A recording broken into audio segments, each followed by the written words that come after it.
Welcome back. The head of the Canadian province of Ontario is, listen to this, threatening to cut off electricity exports to the United States.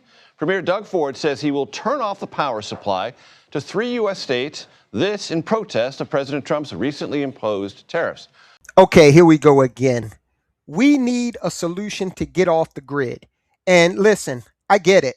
Solar on your roof, prohibitively expensive for most Americans. I get it. It's a hell of a commitment, and you really don't even start making money from that until you've been able to pay off the installation and the acquisition of the solar panels.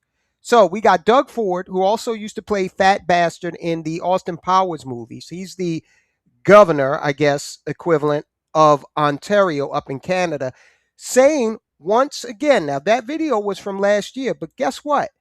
He's at it again. He's saying that he's going to cut electrical power to Michigan, Minnesota, and New York. And you don't even have to live in one of those 3 states in order to be impacted by this. What's going to happen is if he does that, if they cut electrical power to Minnesota, Michigan, and New York, then those states will have to get their power from somewhere. And so we're going to have the same amount of demand, rising demand, and less supply. That's going to push cost up for all of us. All right. It's going to make electrical power more expensive. So we have to have a solution to this.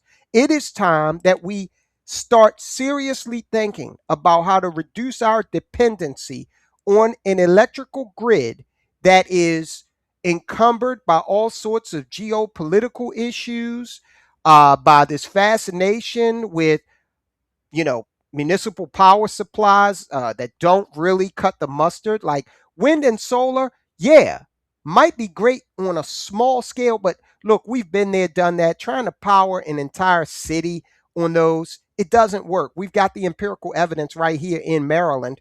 Last year, we only had 5.5% of our power generation come from wind and solar. But solar at your home is another ball game. But again, how do you get around the cost of that? Well, there is a solution. It is here. Let's talk about it. It's called plug-in solar. For years, solar power at home was mostly limited to people who owned their rooftops and could afford the steep upfront costs. But that's changing. A new generation of small, affordable systems, often called plug-in solar, are making clean energy more accessible. The technology is already widespread in Germany, and the movement is gaining momentum in the United States. Our report is from Laura Clivens of PBS member station KQED in San Francisco. Agnes Chan is a retired teacher in Berkeley, California. She wanted to install solar panels on her home, but was limited by her fixed income budget. I've looked for a long time and even consulted my roofer, but there's no way that I can afford that. So she found a cheaper workaround and is one of the newest adopters of plug-in solar. She hopes to rein in bills that run into the hundreds, even with a thermostat set to 60. It's a great house that I have lived in for over 35 years, but there's no way to insulate it. So I'm shivering in my own house. Instead of tens of thousands of dollars for rooftop solar, Chan's setup costs $400 and took less than an hour to install. This is the app which will show me how much the panel is generating. And rather than taking a decade or so to pay it back, it will likely take her 2 to 3 years. We are systematically removing the barriers. Cora Stryker co-leads the nonprofit that provided Chan with her panels. They bring plug-in solar to renters, people in multifamily housing, and other Americans shut out of rooftop systems. These things are modular, they're tiny. You can put them just about anywhere. You can add on as time goes on. So it's less big upfront investment all at once. Introducing Gizmo Power's patented mobile electricity generator. From plug-in carports to balconies, entrepreneurs are investing in this emerging market.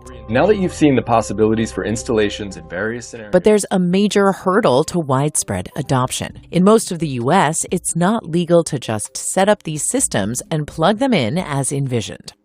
Our next topic on the agenda, so-called plug-in solar. Okay, let's stop right here and talk about one of the impediments to widespread adoption of plug-in solar. Now, This is going to help you reduce your reliance on the grid, right? Doug Ford up in Canada can say whatever he wants, do whatever he wants. You'll be able to reduce that bill because you'll be tapping into the power of this star up in space that has existed for at least the last 4 billion years.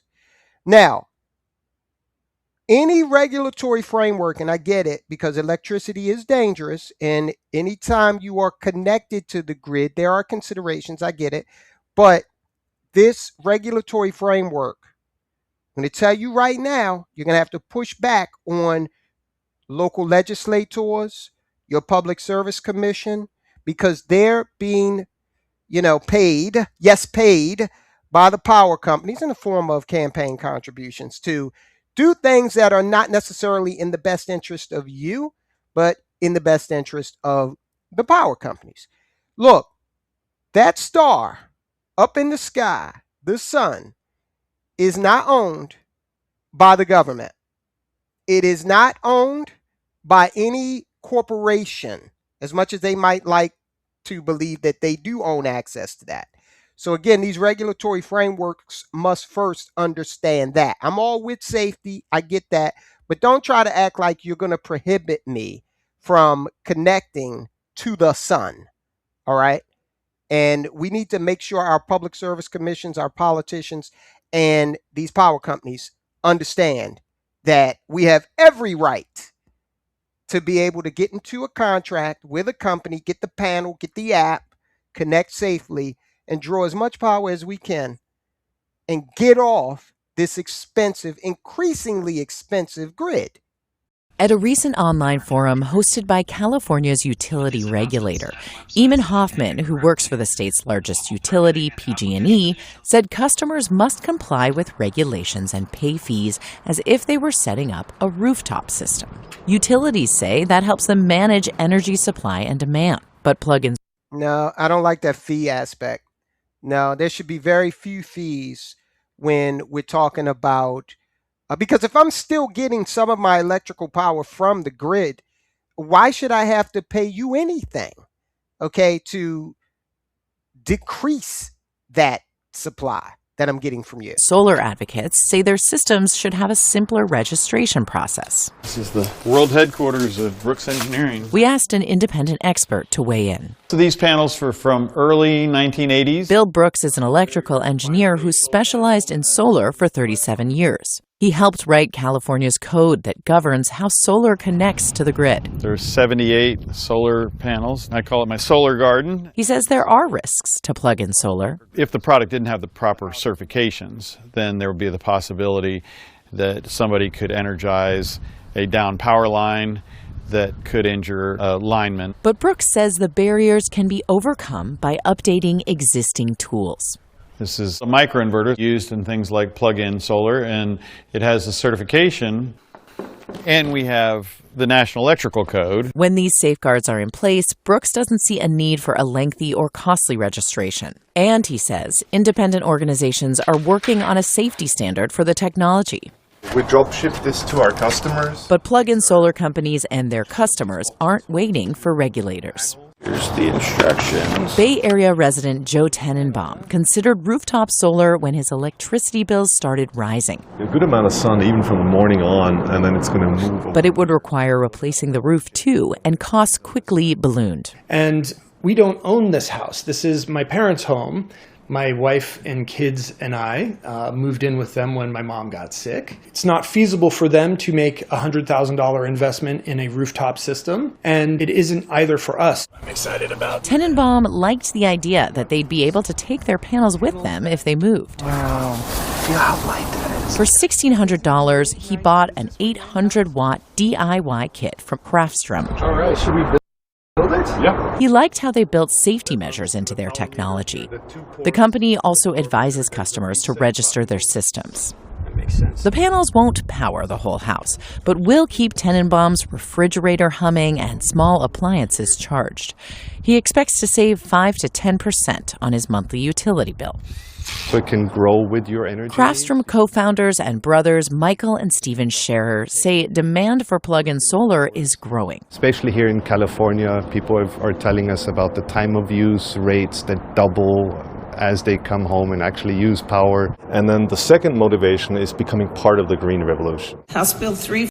All right, well, the hell with the green revolution. Okay, they always genuflect to it. This is about, you know what kind of green this is about? It's about the green that matches the dollar bill. Earth is a 4 billion year old planet. It's going to be able to take care of itself.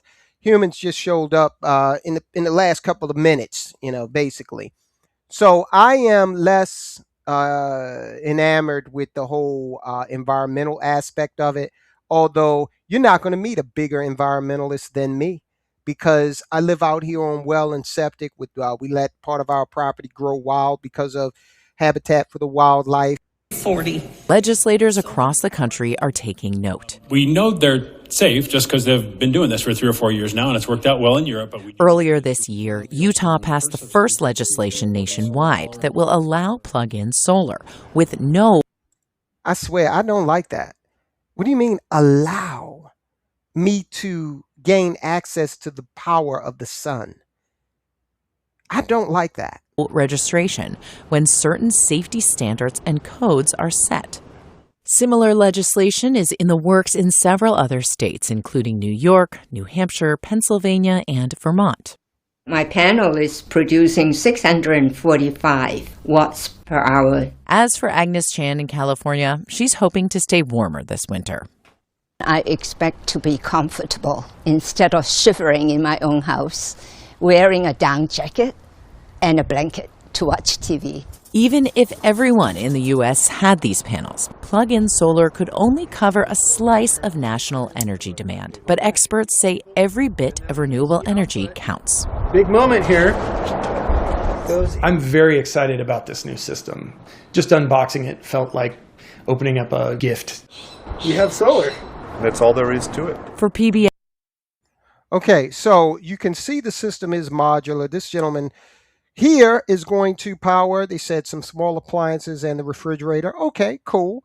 But someone else might want to do like the lady, the older lady, and sounds like she's going to have a lot more on hers. Great. All right. So you can, flex it up, flex it down, whatever way you want to go.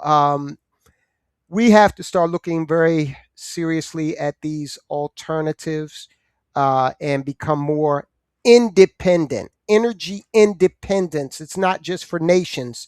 It's for individuals like you and me as well. Let me know what you think about this in the comments. Would you get one of those plug-in solar systems, or at least look into it? I know a few of our viewers, subscribers, live in areas where you get a lot of sun, might really come in handy.